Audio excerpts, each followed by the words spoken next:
My story and my journey so far, my experiences. Okay, this is why I really wanted to do this video, because I want to speak about myself. So basically, in my childhood, I had a pretty good childhood. I had some good friends. Elementary school, like kindergarten through fifth grade, it was pretty cool. Um, and then I went to middle school, and it's like I didn't completely change as a person, but like I was trying to like fit in with the group. So I wanted to fit in, like that's like I didn't understand the gift of being truly unique yet. I wasn't at the age. So like in middle school, like I started listening to like rap, because everyone was like about their shit. That everyone was gangster, So like I was like, oh shit, I gotta be gangster too. You feel me? So I started listening to all this music. I was starting to fit in with the crowd. Like wearing the clothes and shit. And then I was in that phase until about like my freshman year in high school, and then like I switched up my group of friends, cause like my eighth grade year, like going into my freshman year, like I really wasn't resonating with the friends who I was surrounded with. Like I don't know. I just feel like it was just that part of my life that I had to move on from that group of friends. So like I had other friends who I used to chill with in my neighborhood, and they were already in high school. So my main emphasis was when I got into high school, I wanted to make more friends, because I really wanted to expand myself, because I love meeting new people. So I started being friends with those people that was with my neighborhood, and when I got into high school, they had a whole bunch of friends, and like I started going to parties, and like that's when I got introduced to marijuana. Like I love marijuana. Like I don't smoke now. I'm not a smoker. Like I only smoke on occasions. But like even then, bro. But like, anyways, like like I got introduced. I was drinking and partying, and then like that was my freshman year. Then like sophomore year, like I was in school. I got a girlfriend. That was like my first real relationship, and that lasted for about a year. Like sophomore year was probably my favorite year in high school, because I really didn't do shit in school, and I was always smoking with my friends, and I was having a blast. I was just chilling, hanging out all the time. It was great. My junior year came, and then me and my girl broke up. Like we just weren't resonating. I don't know, like like where her mind was at, like it wasn't resonating with me. Like she wasn't really supportive for me. And I have an open heart, and like I was always there for her, and like we were a good relationship in the beginning, but like I don't know, it just didn't work out. So my junior year, it was kind of difficult for me. Just being in school, and the work kind of got harder, but that's when I really facilitated a transformation, and I embraced spirituality, and I started to learn everything I could about spirituality. Everything from like kundalini, which is the facilitation of the prana energy in your body. Learning about the third eye, the pineal gland, and how it creates DMT, which is the most psychic the most potent psychedelic ever created in existence, and it's naturally created in the pineal gland in the brain. And I thought that was so amusing. I was connecting more with spirit. I was connecting, I was like really I started beginning to embrace who I really was my junior year. And like I had a really big spiritual awakening my sophomore year. Like what really sparked my spiritual journey was learning about sacred geometry. When I first saw the flower of life, I thought it was beautiful. And then when they explained all other sacred geometries, it really showed how everything was interconnected in nature. So it's natural that things have a certain pattern to grow in, like Fibonacci or Phi, and there's an interconnectedness with reality on a physical level. So then I started to study that myself. I was, walking in nature, and I began to have insights of what reality really was. And that's when I started having changes in my senior year. It was really easy for me. Oh yeah, I forgot to mention.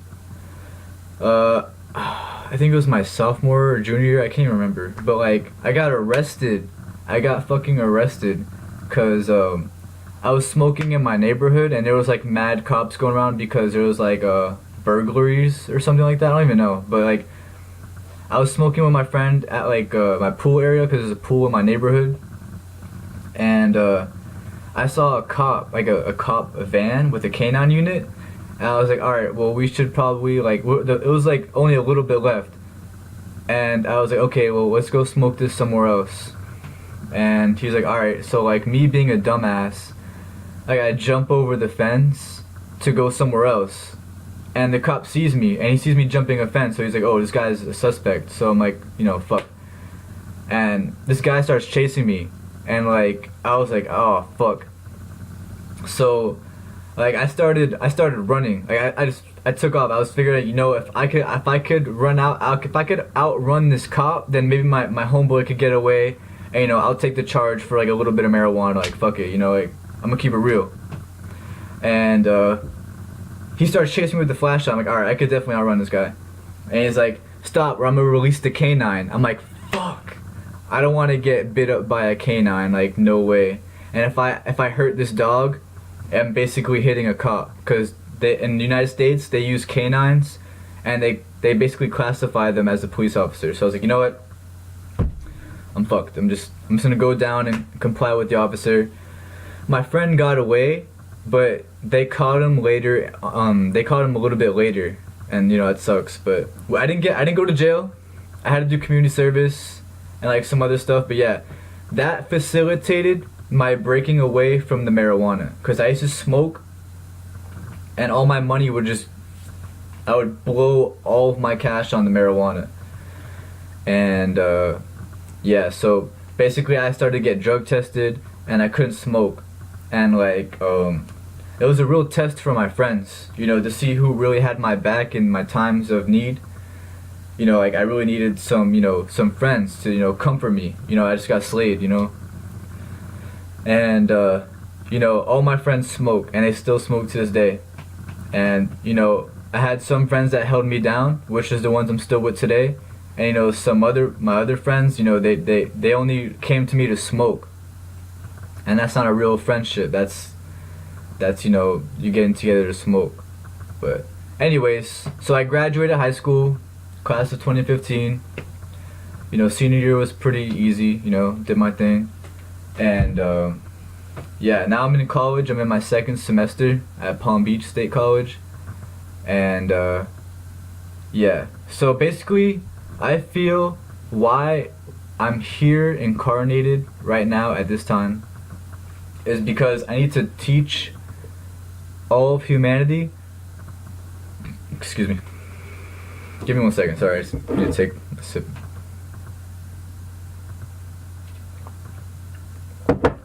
Love that tea. Anyways, so I believe I incarnated to teach all of humanity how to understand spirituality. And not just embracing spirit for what it is, because there's skeptics out there. So you can use your mind to represent your spiritual manner, and how to facilitate, you know, energy healing, and like really connecting with the divine through yourself, like as one. And there's lots of imbalance in humanity, if you haven't noticed, and a lot of that disharmony comes from subconscious patterns. And I feel that since you can manifest in your reality consciously, there's also subconscious aspects that could manifest your reality.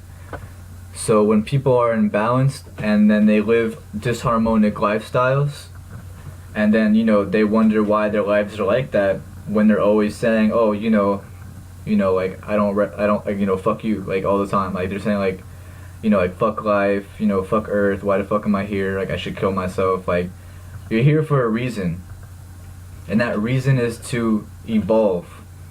And there's been lots of, darkness on Earth lately, but I believe that, like, since December 21st, 2012, there's been a whole entire shift in perspective, and not only perspective but energy. Like the Earth itself has evolved into a higher dimensional state of existence, and so have we, because we are on the Earth. We are becoming more light. We are a light body, just with the molecules held together. And we're learning how to live in a reality where there's a more spiritual connection involved, and we're learning more about reality than how we used to. Like, we're learning to learn how, religion is holding us back because it's separating us and causing, wars, and, that's violence, Like, who wants violence? It's really disharmonic. And, I really just want to bring forth all my teachings regarding chakras, the Kundalini dimensions. I'm actually writing a book right now, facilitating all of those concepts. And, how to use your soul to commence healing. Excuse me, I'm digesting. I just ate. And,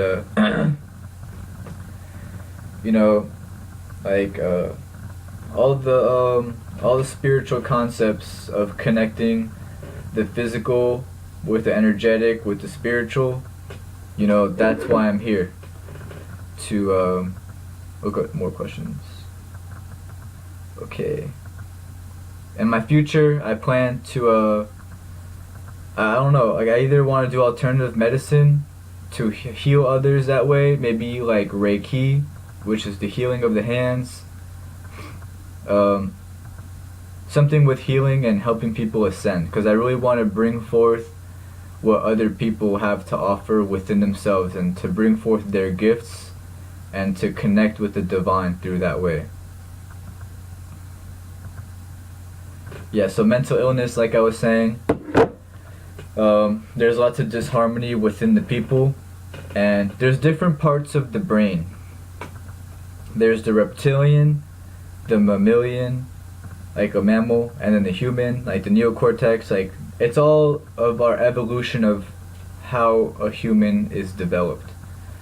And part of the disharmony within the human is the embracing of the reptilian. The reptilian aspect is aggressive in nature. It does what it has to do. It's very primitive. It's like a survival type of thing. You have to do what you have to do to eat.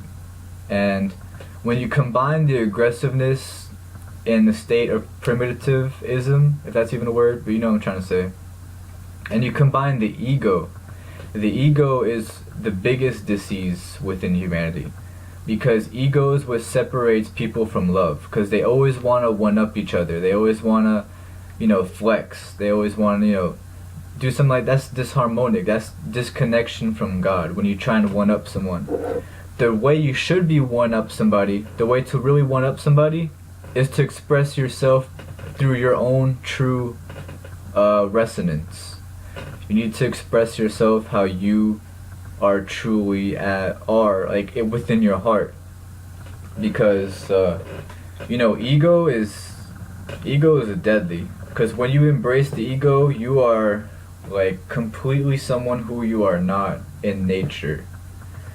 And people always trying to be somebody they're not. That's gonna make them fall on their ass. That's just the way it is. You have to be yourself. But yeah, another thing I like to embrace about myself is I'm very gifted in the way of the word and writing. Like, I like to write to express myself, and I also like to make music. Like, I'll write some songs, and like my friend will have music made, and then I'll basically rap over that. And it's not like the negative rap you hear today. It's lyrical, yet it's also spiritually influenced to help people evolve and to understand who they truly are as humans, and to help them elevate and to ascend. Because that's my main influence. I love helping people realize their true potentials and to remove the illusion that people are influenced to, like fear and the ego and the reptilian. And yeah, I'm trying to think of something else I could say. Let's see what I got here. I am most happy when I am in the present. Yeah. As long as I remain in the present, then I can remain happy, because that's my connection with the universe and the all. Through my heart is how I remain happiest. And the happiest is when I'm within myself. You know, don't get me wrong, I love being with other people and enjoying their company, but you know, nothing beats the me time, you know? Really connecting with yourself in the present. I am most confident when I'm expressing my beliefs, because it's easy to be like doubted and shunned out by people who don't believe what you believe, or you know, they're just not agreeing with you. But that's when I shine, because I could bring forth my ideals into a respectable environment, and I'm usually am persuasive, because you know, connecting with unity and with love is not a hard concept to embrace. And learning how to manifest what your true desires are through the heart, it's very possible, because people are really disconnected with nature and the heart. And to bring them forth to that, you have to be confident, because you're basically changing their belief systems. And some people, they really hold on to those things. So you also have to respect them. You can't change people. You have to, you know, they have to be them. They have to really change themselves. And you could only bring forth the information for them to do that. Okay. I am most vulnerable when